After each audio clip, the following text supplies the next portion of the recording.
In today's ugly news, Dove have been accused of dumping waste. And are Gen Alpha too powerful for their own good? Today in particular, I want to share some interesting articles that I found on the internet. I will link all of them down below so you can go and read the full articles for yourself, but I'm going to give you a breakdown of them all in this video. First of all, can UV tanning beds actually help you live longer?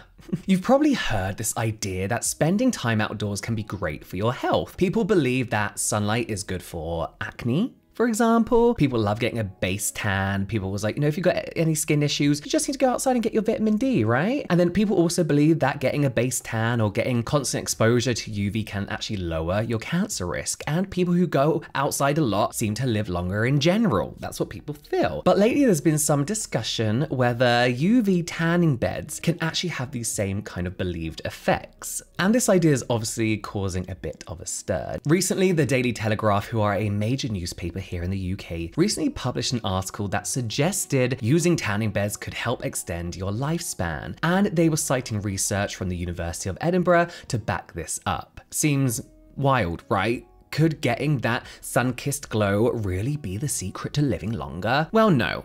Of course not. Dr. Martin Moore-Eade breaks it down for us and explains why this claim doesn't hold up when you actually dig a little deeper into this research. Before we move on, it's important to know that Dr. Martin Moore-Eade is a former Harvard professor and is a leading world expert on circadian clocks and light. He discovered the human circadian clock and the blue wavelengths that disrupt circadian rhythms. So what was this study really telling us? Well, the Telegraph based its claim on a study that found people who spend more time outside in the sun and people who use indoor UV tanning beds have lower rates of heart disease and cancer. Sounds great, right, on the surface? But here's the catch. Natural sunlight isn't just UV rays. It's a mix of many types of light. Sunlight includes visible colors like green and orange, and even invisible infrared light. The entire spectrum of sunlight plays a role in promoting health. You could even argue that the blue light from the sun, which syncs our internal clocks, has a bigger impact. When people spend more time outside, they're getting exposed to all these different wavelengths, not just the UV, like a tanning bed. So when the Daily Telegraph suggested that UV tanning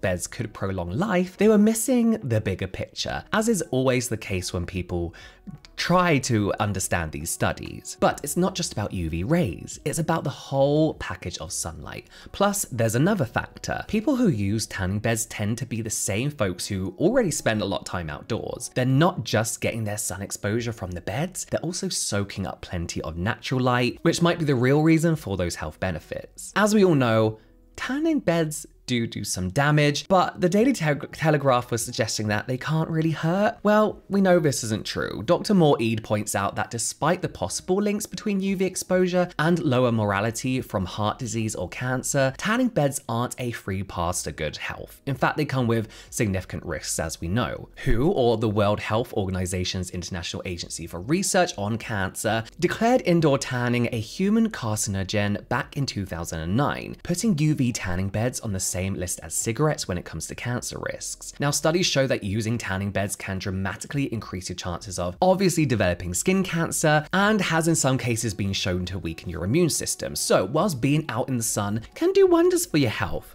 use sunscreen. But spending too much time on a tanning bed can do the exact opposite. We all know this. Natural sunlight has a lot of good stuff going on, right? Like blue light helps regulate your body's internal rhythms, but UV rays from tanning beds, not so much. In this article, Dr. Moore-Eade talks a lot about the benefits of natural sunlight. He has a book called The Light Doctor, where he emphasizes how essential daylight exposure is for our health, particularly the blue wavelengths that help keep our circadian clocks ticking smoothly. So while spending some time in natural daylight, sensibly, healthily, with protection, UV tanning beds come with a completely different amount of risk that outweighs any potential perks. Pixi now joined the ranks of all these beauty brands that have a lawsuit filed against them. A class action lawsuit has been filed against the cosmetic company, accusing them of misleading customers with their collagen product line. Sounds familiar, right? Filed by Brian Kelly in the US District Court for the Eastern District of New York, August 12, 2024. The lawsuit claims that Pixi Inc. falsely advertised their products as containing collagen. The lawsuit states that Pixi sells products like Botanical Collagen Lip Gloss and Botanical Collagen Tonic, all marketed as containing collagen. However, the plaintiffs allege that these products don't actually have collagen in, but instead use a substitute made from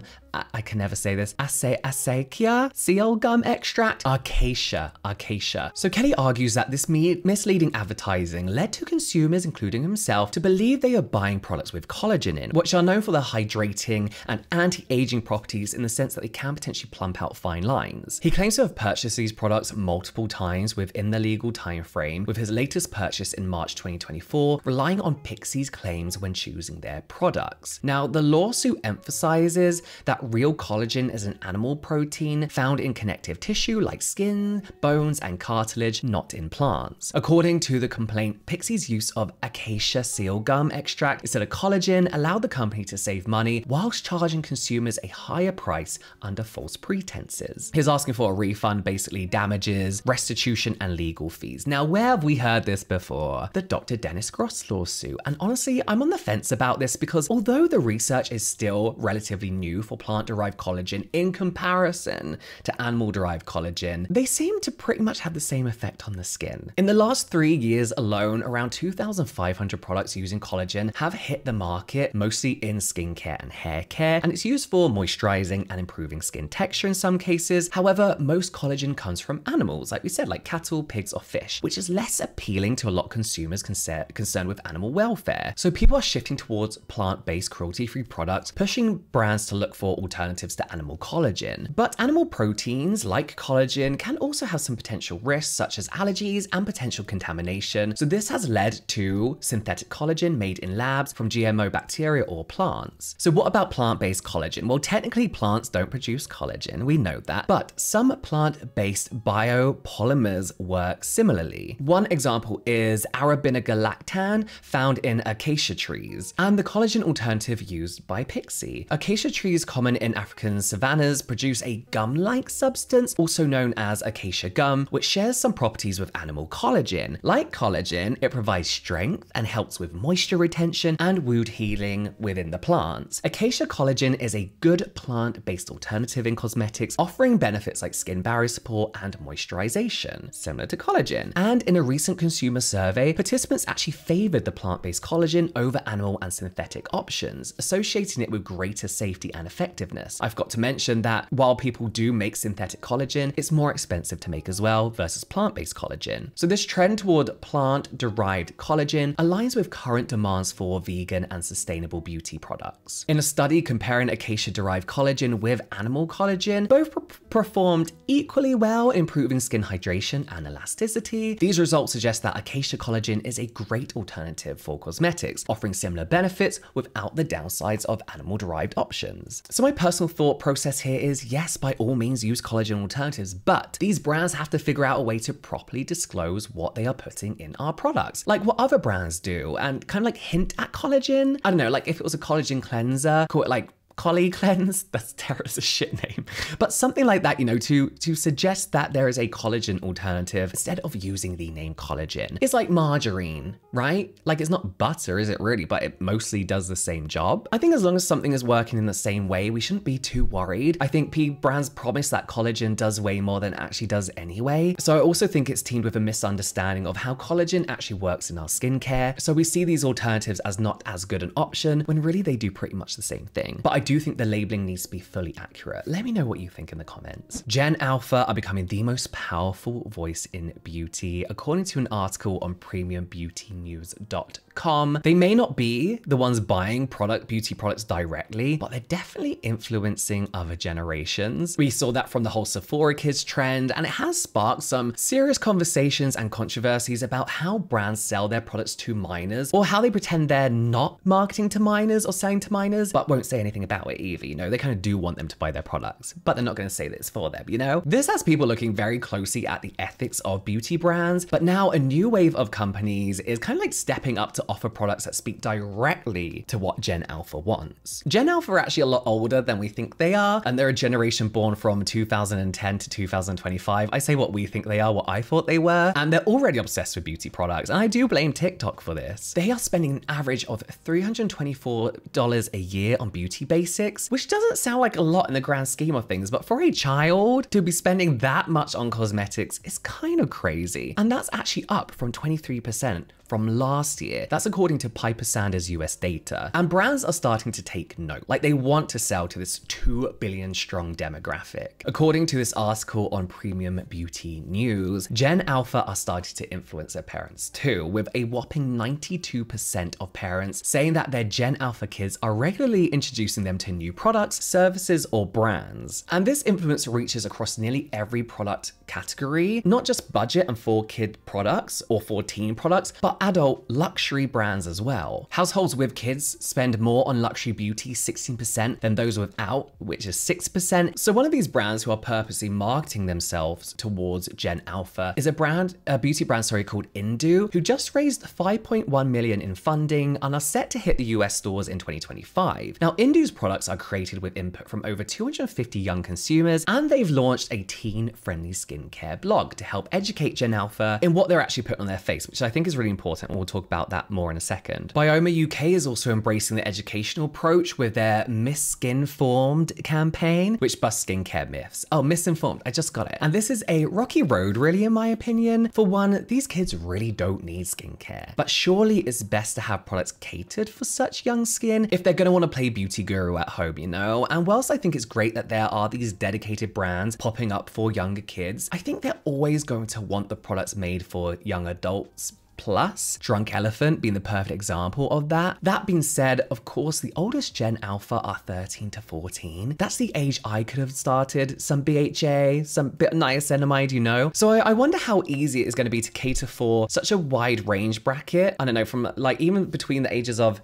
9 to 13, your skin can be so different. So it'll be interesting to see how they make products that whole age range can use, if that makes sense. They're gonna have two very obvious different skincare concerns. And I think that's where the education comes in that's really important, like these blogs. The brand's education needs to be clear, what they need, what these kids don't need, the pros and cons of ingredients. Like, do we need to start age labeling skincare? Maybe up to a certain age? Maybe that's not a bad idea, you know? I mean, really, kids below a certain age don't need any skincare. But if this is the way the world is going, should we be like 18 plussing, 12A plussing our skincare? I don't know. It's a slippery slope, I feel. Dove and Unilever have been slammed by Greenpeace over plastic pollution. Now, I really wanted to share this article by Alessandro Carrara for Cosmetics Beauty Business, because Dove is a brand whose advertising and whole marketing around body positivity, body image, and inclusivity have been a game changer for the beauty industry, really telling women in particular that no matter who you are, where you're from, or what you look like, you deserve a beauty routine, you deserve to feel beautiful, and you deserve products made for you. And I'll be honest, this has made me put Dove on a pedestal, not because I love their products, I actually don't use their products, but I felt like their ethics and morals were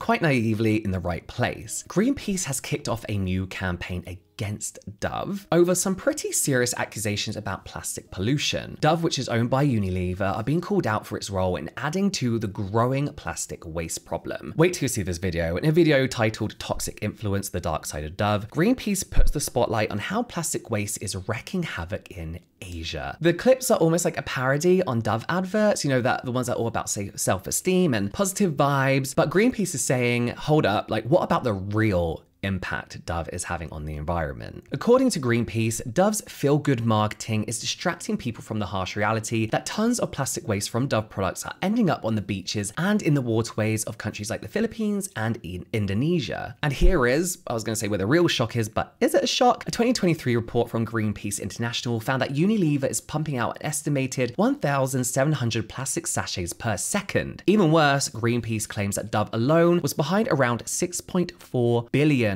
of those sachets dumped in 2022. That's a lot of plastic turning up where it shouldn't be, right? Anna Diskey, who is a Greenpeace UK campaigner, says that this film really exposes the gap between Dove's shiny feel-good marketing and the real damage they're doing to the planet. She goes on to say that we can't keep drowning the world in plastic and that Dove needs to stop selling plastic sachets now and commit to phasing out these single-use plastics in the next decade. What really struck me was in this video, we see a woman who states that growing up as a young Filipina, when Dove told her through their campaigns that women and people of color were beautiful enough to be the models in their ads, she believed them, when the harsh reality really is that they're damaging people of color every single day by fueling a plastic pollution crisis that ruins their future directly by pumping this waste into their neighborhoods, even burning the plastic waste, meaning the same people who they promote in their ads are the ones having to breathe in all this plastic waste, the burning of it, and live amongst these millions, billions of sachets. Unilever's response is weird. They say they admit they got work to do. They say we're fully committed to finding solutions that cut down plastic waste. They pointed out that the plastic reduction is one of their biggest sustainability goals, but said that solving this problem will need some bigger global changes too. So that's why they're pushing for a UN treaty on plastic pollution with legally binding rules for everyone to follow. Now, it's not the first time Greenpeace have come after Unilever either. The group has slammed the company for selling almost 53 billion single-use plastic sachets in 2023 alone. And I'll leave the link to this article and the YouTube video down below. It's a hard watch, to be honest, but I think it's a really important one. The response from Unilever is kind of not really admitting any guilt or responsibility. I mean, what was the figure, sorry? 6.4 billion individual Dove sachets dumped in 2022. Who needs a single-use sachet anymore? Who needs,